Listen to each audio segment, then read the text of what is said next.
이 시간에 주시는 하나님의 말씀은 열왕기상 19장 11절에서 16절에 있는 말씀입니다. 다 같이 일어서서 저와 여러분이 한 절씩 교독하시겠습니다.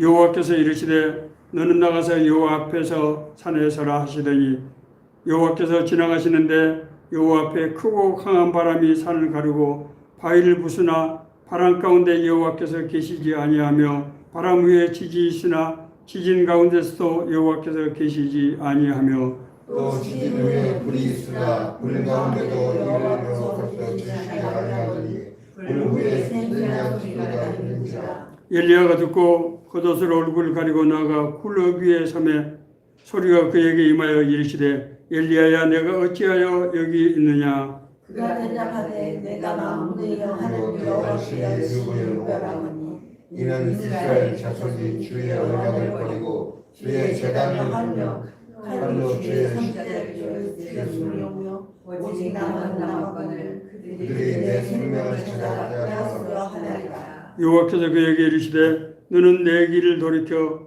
광야를 통하여 다메섹에 가서 이르거든 하사엘에게 기름을 부어 아람의 왕이 되게 하고 너는 또 nim시의 아들 예후에게 기름을 부어 이스라엘의 왕이 되게 하고 또 아벨은 홀라 사바세 하사엘에게 이스라엘의 기름을 부어 너를 대신하여 선지자가 되게 하라. 아멘. 예, 자리에 앉아 주십시오.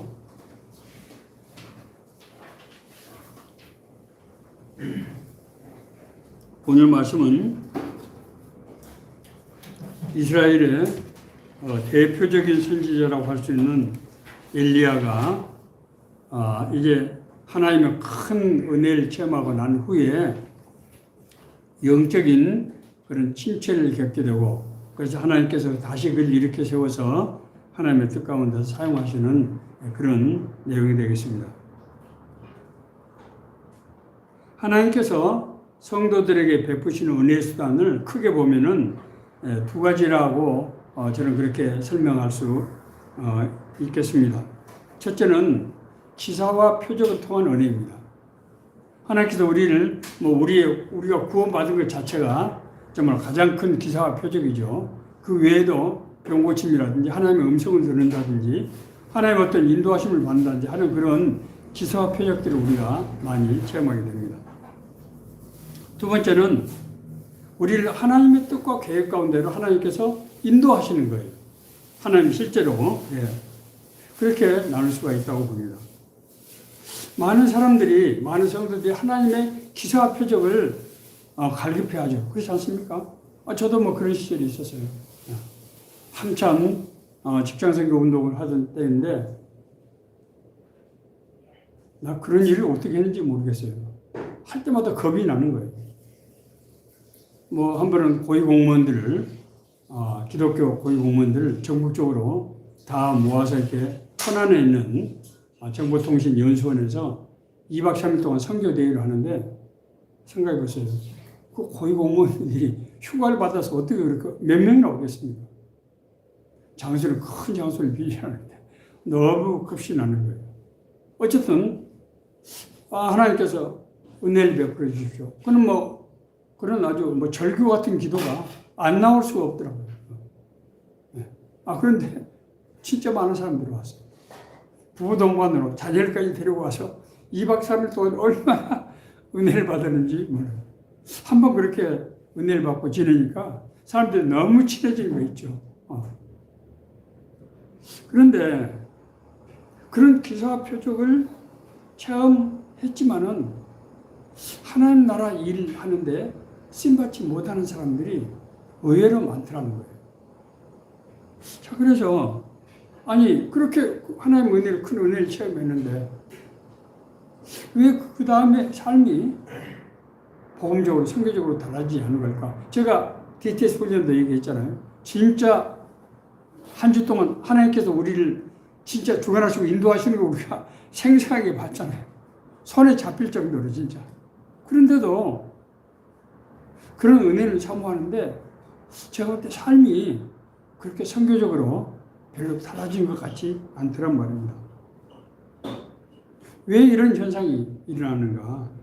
우리가 하나님의 은혜를 받은 우리가 하나님의 일꾼으로 쓰임받기 위해서는 그러면 어떻게 해야 되는가? 이런 것들을 이제 우리가 생각해보는 그런 주제라고 생각이 됩니다. 엘리야는 BC 9세기, 그러니까 한 830~40년대부터 시작해서 50년대까지 북이스라엘에서 활동을 했던 선지자입니다. 그 당시에 남유대와 북이스라엘이 갈라져 있었잖아요. 북이스라엘의 수도는 사마리아고 남유다는 예루살렘이고 그랬죠. 그래서 같은 민족인데 나눠져가지고 솔로몬 이후에 나눠진 거예요. 르호보암 왕 때 나눠진 거예요. 그래서 참 안타까운 것은 계속해서 싸우고 치고받고 하면서 나라 국력이 쇠약해져서 나중에 바벨론에게 멸망하게 되는 거예요. 북이스라엘은 아수르에게 멸망당하고 시리아, 오늘날 시리아입니다. 남유다는 나중에 이제 바벨론에게, 바벨론은 오늘날 말하면 이라크라고 보시면 됩니다. 이라크. 시리아. 그렇게 해서 멸망하게 된 거예요. 참 안타까운 일이죠. 엘리야 당시에 그 당시에 왕이 아합 왕입니다. 아주 안명이 높은 왕인데 아합 왕이 그렇게 잘못된 것은 그 사람 머리가 나쁘고 이런 사람이 아닌데 아내를 잘못했어요. 이 바알 신을 섬기는 예바알이라는 사람의 딸인 이세랴를 왕비로 드린 거예요.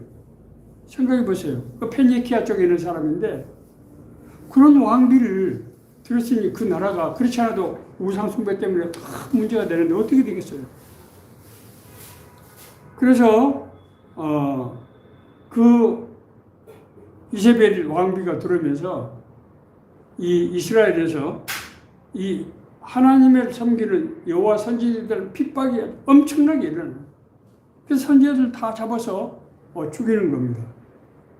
이때 이제 엘리야가 사역을 하는 바로 그런 기간이 있습니다. 이때 북이스라엘에 3년 반 동안 비가 전혀 오지 않는 대기근이 들었어요. 그래서 엘리야는 하나님의 음성을 듣고 지금 이스라엘에 이런 대기근이 온 것이 아합 왕이니까 당신이 여호와께 불순종하고 바알과 아세라 우상을 섬기기 때문에 하나님이 이건 징벌이다. 이것은 다른 길이 없고 당신이 돌이키는 길밖에 없다. 이렇게 해서 이제 이 이스라엘 안에서 여호와가 진짜 신이냐 바알과 아세라가 진짜 신이냐 하는 것을 우리가 한번 실제로 대결해보자 하고 엘리야가 이제 자기는 혼자니까 그걸 이제 제안을 한 겁니다. 그래서 이제 바알과 아세라를 섬기는 이 선지자들 400명, 450명, 그래서 850명과 자기 혼자 850대 1로 이제 산에 가서 이 각기 제단을 쌓고 하늘에서 불이 와서 이 제단의 제물을 받아주면 태우면은 참신이가 이렇게 해서 이제 내기를 서로 견주게 된 것입니다. 먼저 바알과 아세라 신을 섬기는 선지자들이 제단을 아주 거창하게 차리고 거기서 구슬하고 별짓을 했는데 하루 종일 해도 하늘에서 아무런 반응이 없었어요.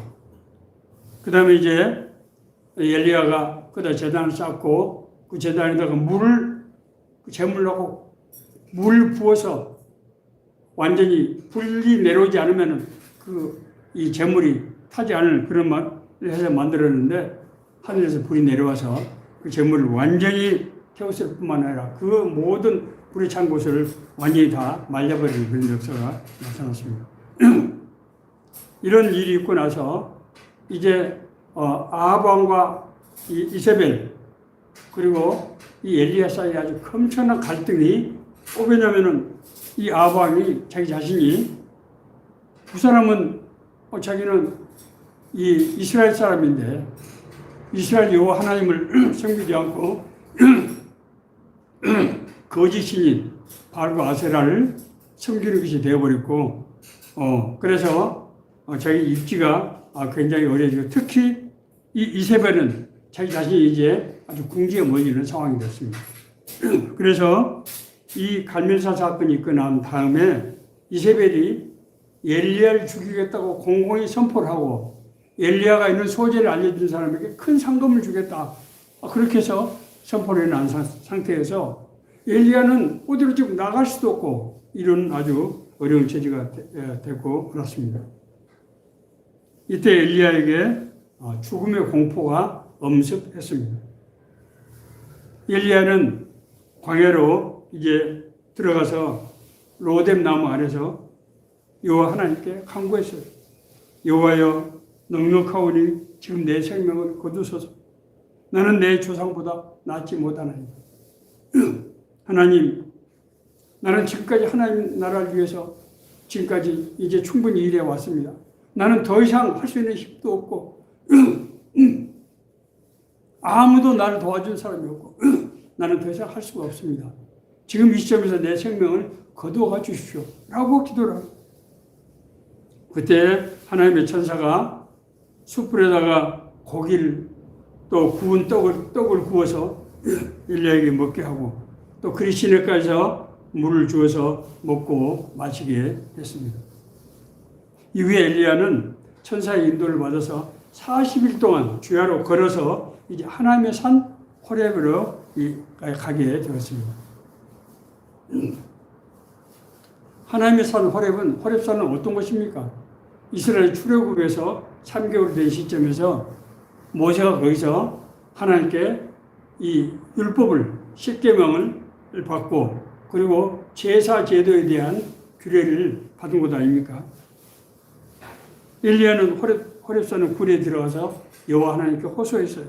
여호와여, 내가 여호와의 이름을 지키기 위해서 힘을 다하고 있지만 백성들이 주님과의 그 언약을 버리고 주의 제단을 헐어버리고 선지자들을 모두 죽이고 이제 나만 남았는데 나까지 죽이라고 합니다.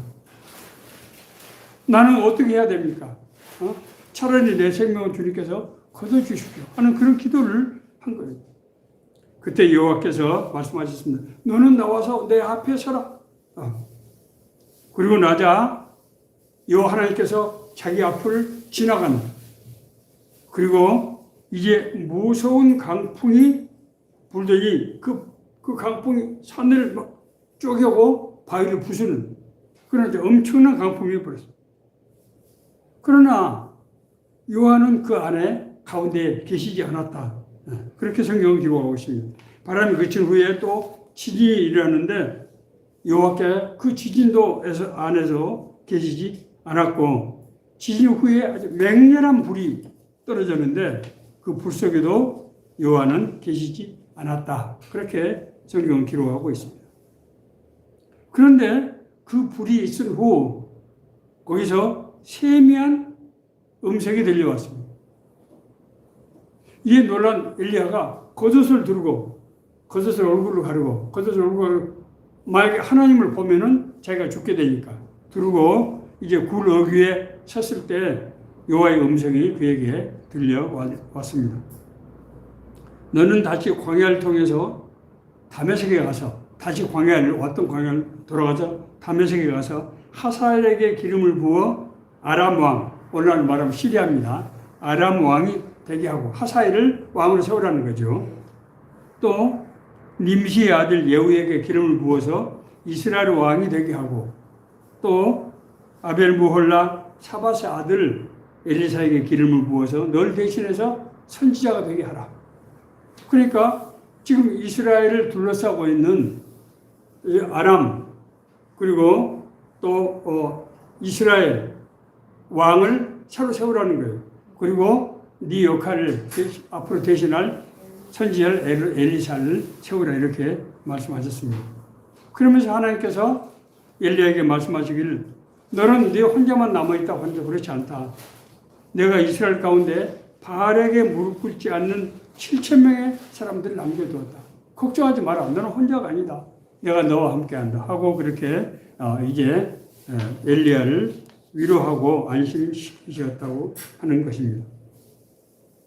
이 말씀이 우리에게 주는 메시지를 우리가 생각해 봐야 합니다. 먼저 영적인 싸움의 승리 후에 악의 공격이, 악의 도발이 있게 된다고 하는 것입니다. 엘리야가 갈멜산에서 바알과 아세라 선지자 850명과 대결을 하는 것은 사실 이스라엘에게 엄청난 충격을 준 거예요. 이스라엘 민족은 하나님께서 아브라함에게 약속을 하셔서 하나님의 백성이 된 나라 아닙니까? 그 사람들이 지금 솔로몬 이후에 700년 가까운 세월을 하나님을 잊어버리고 예배 제사도 드리지 않고 이 우상, 바알과 아세라 우상을 숭배해온 거예요. 그런데 자기들이 섬기는 왕을 비롯해서, 대부분 왕을 비롯해서 다 백성들이 섬긴 건 산당을 막 지어놓고, 그런데 바알과 아세라가 거짓신이고 자신들이 참신이 여호와 하나님을 버린 것이 드러났기 때문에 이제 우리는 죽었구나, 이런 분위기가 된 거예요. 그런 일로 이제 입지가 위태롭게 된 특히 이세벨이 엘리야를 죽이는데 혈안이 돼서 모든 지역에 이제 그렇죠. 엘리야가 있는데 알려주면은 뭐 포상을 하겠다든지 뭐 이런 식으로 해서 엘리야가 꼼짝할 수 없게 이렇게 된 상태에 있었던 거예요. 이 엘리야는 그 하나님의 영광을, 권능을 본 엘리야도 죽음의 공포에 휩싸여서 자기가 꿈쩍하지 못하고 굴 속에 들어가서 그렇게 하나님께 정말 간구하는 그런 상태가 된 것입니다. 여기서 우리가 알 수 있는 것은 하나님의 큰 역사가 있고 난 후에 악의 영의 어떤 도발, 그런 일들이 흔히 나타난다고 하는 것을 우리가 알 수 있게 됩니다. 우리 삶 가운데서도 그런 일들이 사실 여러분들 빈번하게 느끼는 것, 나타나는 것을 알 수 있습니다. 어떤 경우는 우리가 알지 못하고 그냥 그것이 어떤 세상적인 인간관계에서 오는 문제라든지 아니면 무슨 운이 없다든지 아니면 그럴 만한 필연적인 이유 때문에 그런다고 생각되지만은 영적인 그런 시험, 도전이 분명히 있다고 하는 것입니다. 이런 영적인 그런 공격이 나타날 때 하나님께서는 반드시 택한 자녀에게 하나님의 보호하심과 인도하심을 베푼다고 하는 것입니다. 엘리야가 광야로 도피했을 때 하나님께서는 엘리야가 겁쟁이라든지 비겁한 사람이라든지 그렇게 채찍하지 않으셨어요.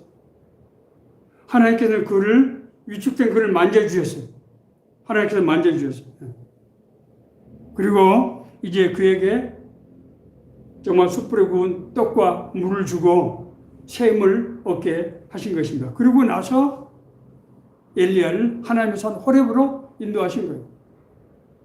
앞서 말씀드린 대로 하나님의 산 호렙은 이스라엘 역사에서 굉장히 중요한 산이에요. 하나님을 만난 것이죠. 하나님이 내려와서 인간을 만나주신 바로 그 장소예요.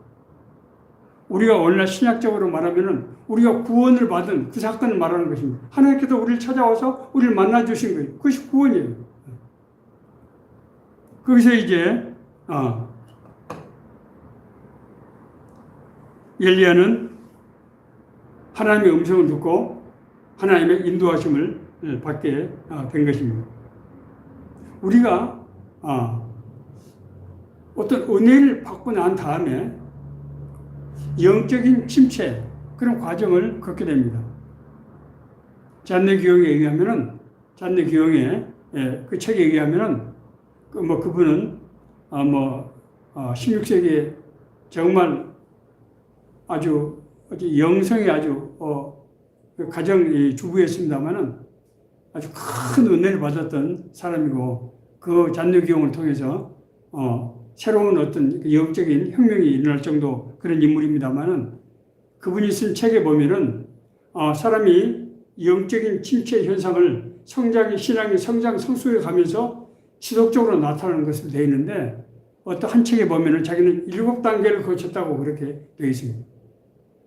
그리고 은혜를 받고 나서 영적인 침체가 시험이 오고 그것을 극복할 때 다시 한 단계 영적으로 성장 성숙하게 되고 하는 것을 7단계를 거쳤다는 거예요. 자, 여기서 엘리야가 하나님의 산 호렙에 있을 때 다시 한번 하나님의 기사와 표적을 체험하게 됩니다. 첫 번째 엘리야가 체험했던 기사와 표적은 하나님께서 자기가 쌓아놓은 제단 위에 불 내려서 모든 걸 다 재물을 태우시고 하나님께서 내가 너와 함께 한다고 하는 것을 입증해 보이신 것이었어요.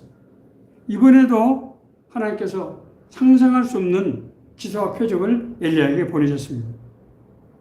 하나님께서 먼저 무서운 강풍을 보내셔서 이 강풍이 얼마나 셌던지 성경에 보면은 산을 무너뜨리고 바위를 이제 이 바위를 이제 흔들었다 그렇게 되어 있습니다. 강풍, 그 다음에 이제 지진이 일어났죠. 하나님께서 모세에게 하나님의 이 말씀, 율법을 내릴 때도 아주 맹렬한 지진이 일어난 현상이 있었습니다.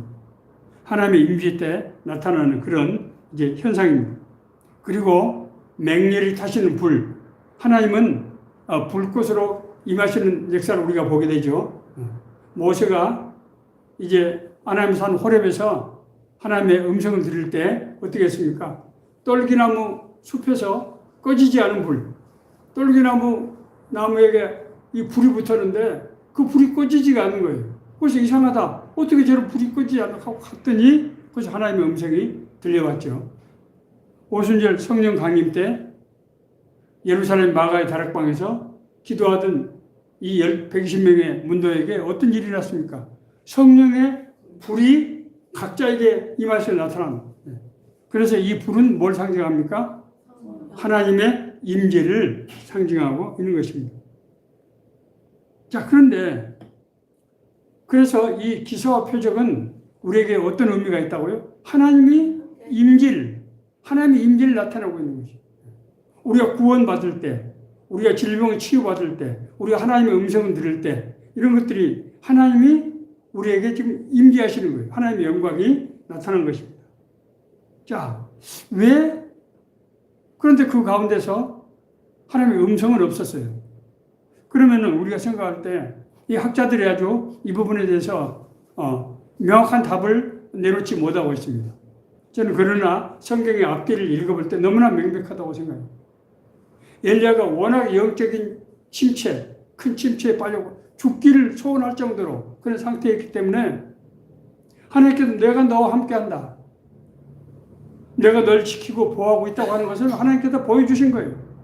이전에 보였던 이 기사와 표적을 다시 한번 재현해 보시는 겁니다. 그것을 더 확실히 알 수 있는 것은 그런 이적을 보이고 나서 하나님께서 음성으로 뭐라고 말씀하시는가 하면은 너는 네가 지금 혼자라고 생각하고 있지만은 나는 네가 알지 못하는 바알에게 무릎 꿇지 않은 사람은 7,000명을 나는 남겨두었다라고 말씀하신 것을 볼 때 하나님께서 엘리야를 위로하고 격려하고 내가 너와 함께 한다고 하는 것을 확실하게 보여주기 위해서 이런 기사 표적을 행하는 것이구나 하는 것을 알 수 있게 된다고 하는 것입니다.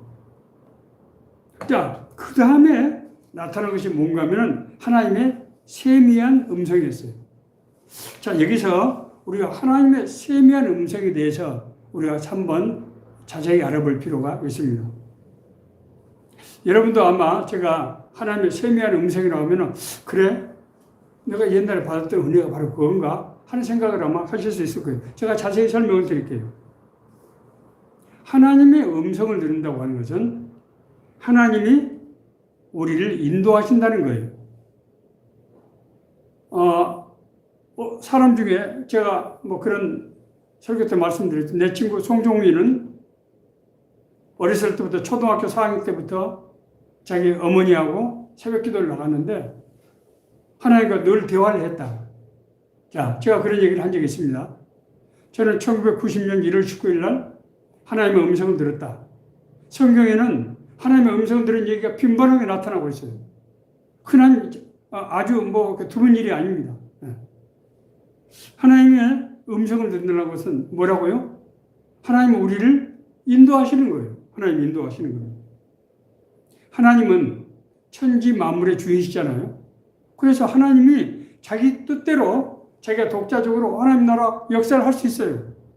그런데 하나님은 그렇게 하지 않으시고 자기가 택한 사람에게 하나님이 다가가셔서 음성으로 인도하신다고 하는 것입니다. 왜 그럴까요? 우리가 성경을 통전적으로 이해를 해야 돼요. 창세기 1장 27절 28절을 보면은 하나님께서 자기 형상으로 인간을 유일하게 모든 피조물 중에서 인간만이 하나님의 형상으로 창조하신 거예요. 그러고 나서 생육하고 번성하라, 땅에 충만하라, 땅을 다스리라 이렇게 말씀하셨어요. 하나님은 자기가 만든 피조세계를 하나님이 직접 다스리지 않고 자기가 자기 형상으로 만든 인간을 통해서 다스리시는구나. 자, 그러면 여기서 인간이 하나님의 나라를 다스리는 그런 사명을 맡았다고 하면은 그 일을 할 수 있는 뭔가 과정이 있어야 되겠죠. 그렇지 않습니까? 그래서 하나님은 인간과 교제하며 소통하는 통로를 만들어 놓으신 거예요. 하나님은 어떤 것을 그 통로로 쓰는가 하면 꿈이라든지 우리에게 보여주는 환상이라든지 하나님의 음성을 들은다든지 아니면 성경 말씀이라든지 아니면 어떤 특별한 사건이라든지 이런 것들을 다양한 방법을 통해서 우리에게 말씀하시는 거예요. 이것을 총칭해서 하나님의 음성이라고 그렇게 표현하고 있습니다. 하나님의 음성이란 말은 그래서 앞서 제가 말씀드린 하나님이 우리에게 언어로 말씀하시는 것뿐만 아니라 하나님께서 우리에게 접근하셔서 우리와 소통하시는 여러 가지 다양한 방법을 하나님의 음성이라고 총괄적으로 표현한다고 하는 것입니다. 그러나 그 하나님의 다양한 음성 중에서 가장 중요한 것은 세미한 음성이에요. 자, 이 음성이 세미한 음성입니다. 그냥 음성이 아니에요. 세미한 음성은 마음속에서 일어나는 생각의 형태를 띠게 됩니다. 세미한 음성은 사무엘이나 제가 들었던 하나님의 목소리 음성을 바로 듣는 것이 아니고 내 심령 속에서 내 가슴 속에서 어떤 생각이 떠오르는 거예요. 이것이 하나님의 말씀이라고 생각될 정도의 그런 생각이 떠오르는 것입니다. 그렇기 때문에 이것은 우리에게서 나온 것이 아니지만은 우리의 생각이 되는 거예요. 제 말씀 이해되시죠? 예, 이 말씀 잘 이해해야 됩니다. 예. 우리에게서 나온 것이 아닌데 그것이 내 것이라는 그런 생각이 들게 된다고 하는 것이란 말입니다. 우리 마음속에 떠오르는 어떤 사람들은 영감이라고 얘기해요. 인스피레이션 형태로 하나님의 세미한 음성이 우리에게 오게 된다고 하는 것입니다. 그렇기 때문에 세미한 음성은 어떤 아까 엘리야가 호렙산에서 봤던 어떤 강한 바람이라든지 우리가 어떤 벅찬 감동을 주는 그런 큰 은혜라든지 그런 것과는 달리 아주 부드러운 그리고 쓱 지나가는 그런 형태로 우리에게 나타나게 된다는 거예요. 그렇기 때문에 이 세미한 음성을 영적으로 민감하지 않은 사람들은 영적으로 훈련되지 않은 사람들은 이것이 부드러운 말씀이고 쓱 스쳐 지나가기 때문에 간과되거나 그냥 내가 어쩌다 그런 생각이 떠올랐겠지 하고 무시할 수가 있다고 하는 것입니다. 그렇기 때문에 늘 하나님의 어떤 특별한 아주 굉장히 초월적인 은혜를 갈망하고 어떤 감각적인 체험을 진실한 것이라고 생각하는 사람들에게는 이것을 외면하고 지나치는 경우가 흔히 있다는 거예요. 심지어 어떤 사람들은 이 하나님의 음성을 사단이 준 생각이다 이렇게 얘기하는 경우도 있습니다.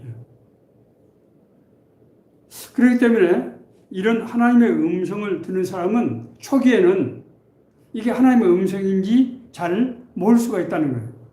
자, 그러면은 나에게 어떤 하나님의 어떤 세미한 음성을 주셨단 말이에요.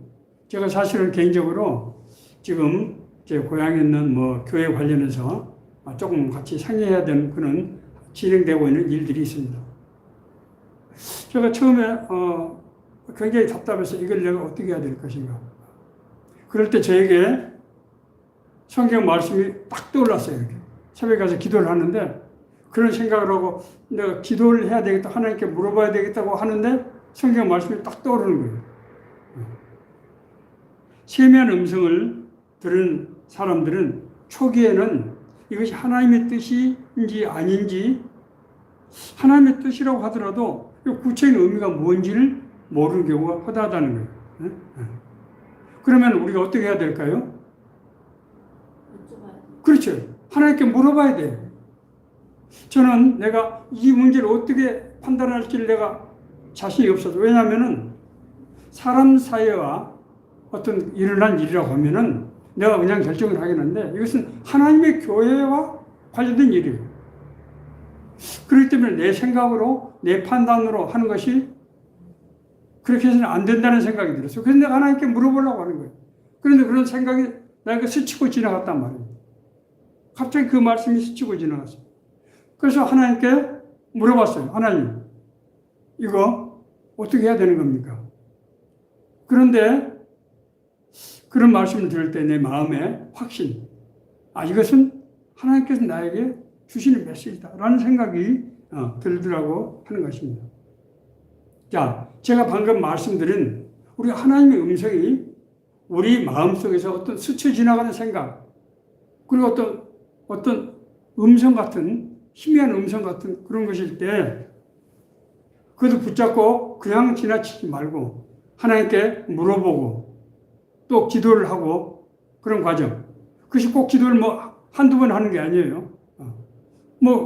같은 기도 여러 번 할 수도 있습니다. 그런 가운데서 하나님과 지금 어떤 관계가 이루어지고 있습니까? 하나님과 소통하고 교제하는 관계가 형성이 되는 거예요. 하나님께서는 이런 방법을 통해서 우리와 교제하시고 우리와 동행하시는구나 하는 것을 우리는 알 수 있게 되는 거예요. 왜냐하면 하나님의 음성으로 너무나 분명한 음성을 저처럼 작은 일에 충성하라고 3번씩 반복적으로 말해버리면 이건 더 이상 물어볼 것도 없어요. 그건 하나님이 그렇게 하라고 하신 거예요. 이걸 물어보고 자식도 할 것, 물어보면 그건 불신앙이죠. 하나님의 명백하게 3번씩이나 반복해서 말씀하십니다. 그것은 성경에 있는 말씀인데. 그러나 세미한 음성은 그거하고 다르다는 거예요. 창세기 18장에 보면은 아브라함이 처음에 하나님의 언약을 받았잖아요. 가나안 땅에 가라. 내가 너로 큰 민족을 이루고 내 이름을 위대하게 하고 내가 복의 근원이 되겠다. 그런데 아브라함이 그 믿음을 끝까지 지켰습니까? 아닙니다. 아브라함이 위대한 믿음을 그걸 받아들였다는 거예요. 받아들인 겁니다. 그걸. 그래서 고향을 떠난 거예요. 그러나 가뭄이 드니까 애굽으로 피신하기도 하고 아이가 5년이 지나도 안 생기니까 자기 종을 자기 종을 내 후계자로 삼아야 되는 겁니까? 하고 하나님께 물어보기도 하고 심지어 여종과의 관계를 통해서 아이를 낳기도 하고 여러 차례 지금 시행착오를 하고 있는 거예요. 그러다가 18장에 가면은 그런 사건이 다 정리되고 나서 하나님께서 아브라함에게 말씀하신 사건이 있나요? 하나님께서 아브라함을 찾아오셔서 아브라함아, 내가 지금 중요한 일을 결정하려는데 내가 너에게 모르게 하고 그 일을 하겠느냐? 성경이 그렇게 기록하고 있어요.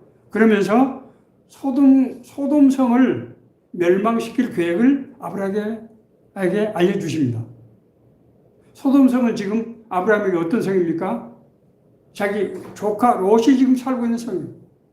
아브라함 그 얘기를 들었을 때 하나님, 거기 우리 조카 지금 롯이 살고 있는데 하나님의 언약을 듣고 나를 따라서 고향에서 여기까지 와서 지금 살고 있는 롯이 있는데 그 롯을 살려야 된다는 생각이 들지 않겠어요? 그래서 어떻게 합니까?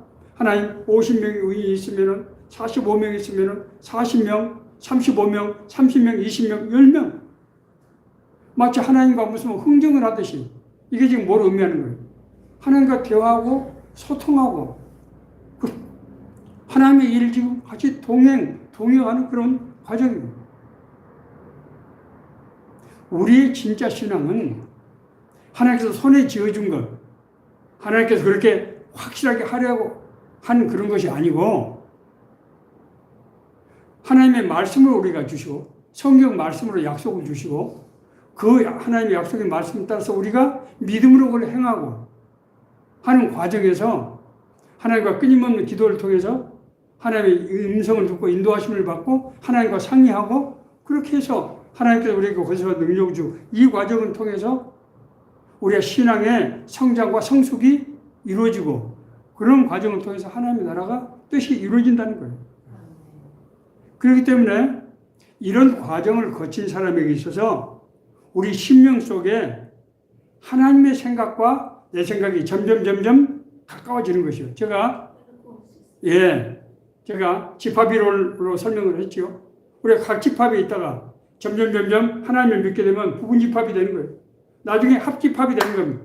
이것을 우리 강원선 집사님이 말씀하시는데 상호 내주, 페리코레시스라고 하는 거예요. 이것이 완벽한 신앙의 상태예요.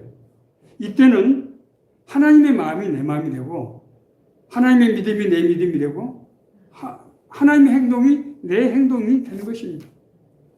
이것을 우리가 하나님과 동행하는 삶, 동행하는 삶이라고 그렇게 표현하는 것입니다.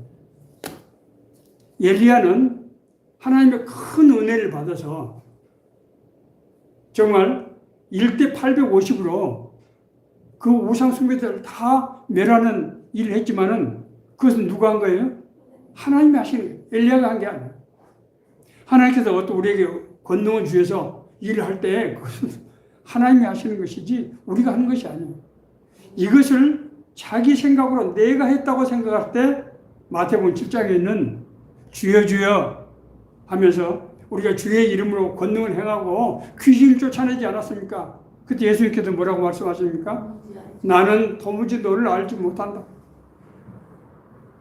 그것은 하나님이 하신 것이지 네가 한 것이 아닌데 너는 지금 네가 했다고 지금 생각하고 있느냐 하는 그런 말씀입니다. 그런데 하나님이 그런 기사와 표적을 주시는 것은 무엇 때문이라고요? 우리에게 우리가 누구인지를 알게 하십니다. 너는 하나님께서 제가 지난번에 설교에서 말씀드렸죠. 하나님께서 우리에게 인도하실 때 두 가지 일 우리 신분이 달라지게 되는데 첫째는 우리가 하나님의 자녀가 된다. 하나님의 소유가 된다. 하나님은 우리 아버지가 되시고 우리는 하나님의 자녀가 되는 것입니다. 두 번째는 하나님께서 우리를 제사장으로 세우신다는 거예요. 제사장은 꼭 교회들 가서 교회를 인도하는 목사뿐만 아니라 세상을 하나님 앞으로 인도하는 그런 역할을 우리에게 주신다는 거예요. 하나님의 나라의 상속자가 되는 것입니다. 그래서 우리가 하는 모든 일을 통해서 하나님의 뜻과 계획을 이루어가는 그렇게 하신다고 하는 거예요. 그래서 이제 여기서 기사와 표적과 하나님의 음성 두 가지 하나님의 은혜의 수단이 나타나게 되는데 기사와 표적은 우리가 하나님과 우리와 함께 하신다는 거예요. 나는 천지 만물의 주인이 여호와 하나님이고 너는 나의 자녀이다 라고 하는 것을 그래서 우리 자신이 누구인지를 하나님께서 알게 하시기 위해서 기사와 표적을 행하십니다. 예수님께서 이제 중풍병자를 고치면서 작은 자야 안심하라 내 죄사함을 받았느니라 이렇게 말씀하십니다. 내 죄사함을 받았다. 나는 천지 만물의 주인이 여호와 내가 네 죄를 용서했다는 거예요. 그 병을 고치는 그 기사는 그래서 그 기사가 바로 표적이 되는 것입니다. 자, 그런다고 해서 우리가 하나님의 일을 막 할 수 있는 게 아니에요. 하나님의 일을 하기 위해서는 우리가 어떤 과정을 거쳐야 된다고요? 하나님의 인도하심을 받아야 되는 것입니다.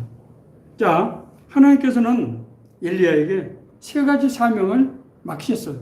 첫째는 하사엘을 택해서 아람 왕으로 세우라.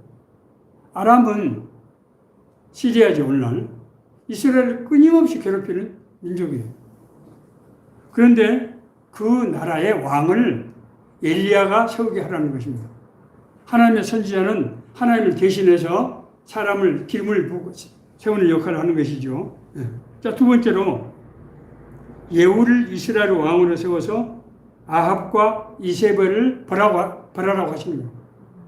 이 예후는 아주 강한 장군입니다. 그래서 이 아합과 이세벨은 도저히 손을 댈 수 없는 그런 인물들이었는데 예후가 이제 그 아합과 이세벨을 하나님의 대신해서 벌함으로써 이스라엘을 이제 이 죄를 하나님께서 물으신 거죠. 그리고 앞으로 하나님의 나라를 새롭게 이루어갈 이제 후계자를 엘리사로 세우라고 하신 것입니다. 그래서 이후에 이제 엘리사에게 하나님의 영이 임하게 됩니다. 자, 말씀을 마치겠습니다.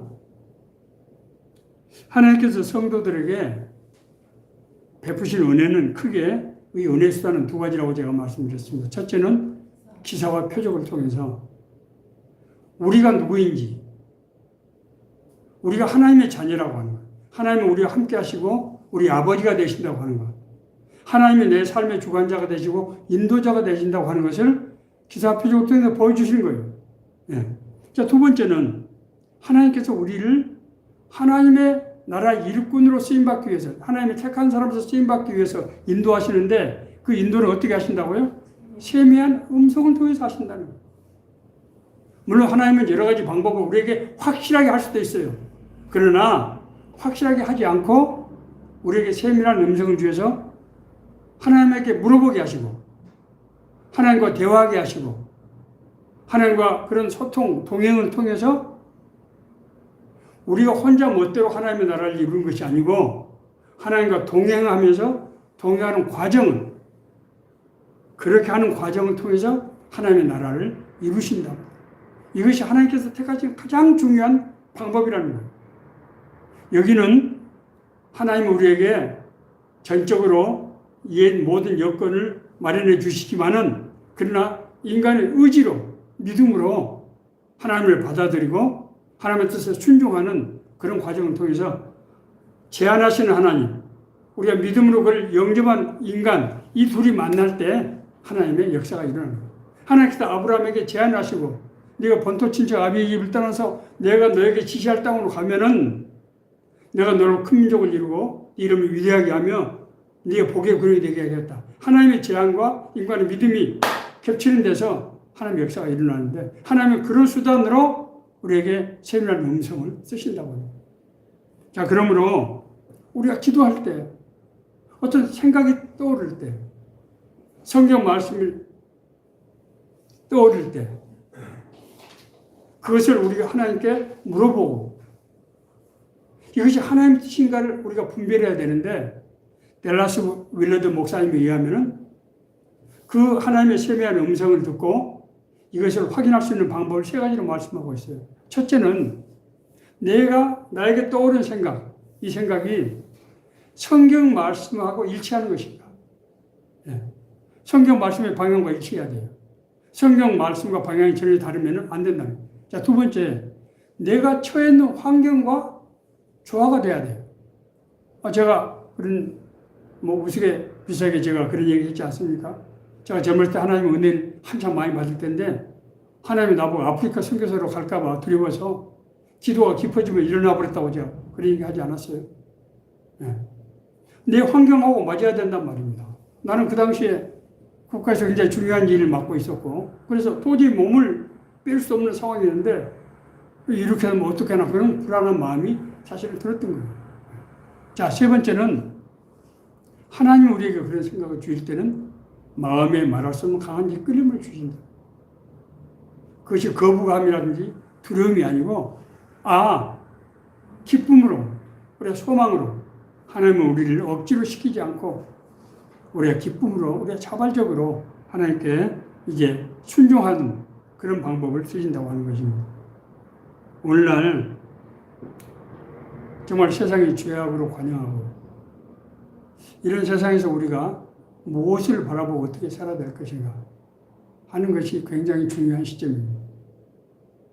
우리가 이런 하나님의 음성을 듣고 살라고 하면은 무엇이 필요합니까? 늘 평소에 하나님과 정말 소통하고 기도를 통해서 하나님과 교제하고 동행하는 삶을 살아야 된다고 하는 것입니다. 이 말씀이 우리 모두에게 주시는 하나님의 큰 은혜의 말씀이 되기를 간절히 바랍니다.